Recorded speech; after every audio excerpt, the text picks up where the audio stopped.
ঈদের ছুটিতে মৌলভীবাজারে লাওয়াছড়া জাতীয় উদ্যানে পর্যটকদের উপচে পড়া ভিড়। সেখানকার চিত্র জানাবো এস এ কাকুনের কাছ থেকে।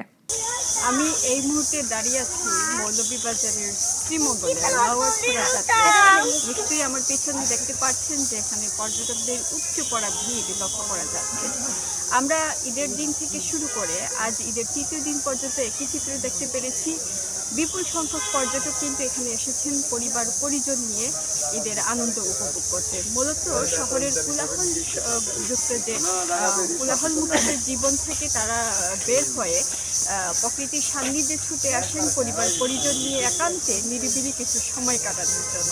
আমি যদি একটু ক্যামেরার মাধ্যমে দেখানোর চেষ্টা করি, নিশ্চয়ই দেখতে পাচ্ছেন যে প্রচুর পরিমাণে পর্যটক এখানে এসেছেন। সব বয়সী পর্যটকরাই এখানে আসছেন, তাদের পদচারণায় মুখর এখন এই লাওয়াছড়া জাতীয় উদ্যান। শুধুমাত্র লাওয়াছড়া জাতীয় উদ্যানই কিন্তু নয়, আমরা মৌলভীবাজারের অন্যান্য যে কয়েকটি পর্যটন স্থানগুলো আছে, যেমন চাকন্যা ভাস্কর্য, বাংলাদেশ টি মিউজিয়াম, বধ্যভূমি ৭১, সবগুলোতেই কিন্তু আমরা একই চিত্র লক্ষ্য করতে পেরেছি। সব জায়গাতেই পরিবার পরিজন নিয়ে পর্যটকরা আসছেন, ঈদ উদযাপন করছেন, ঈদ উপভোগ করছেন।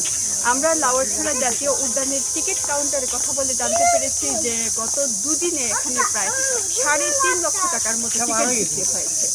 এই ছিল মৌলভীবাজারের লাওয়াছড়া জাতীয় উদ্যান থেকে পর্যটকদের নিয়ে আমার কাছে সর্বশেষ তথ্য।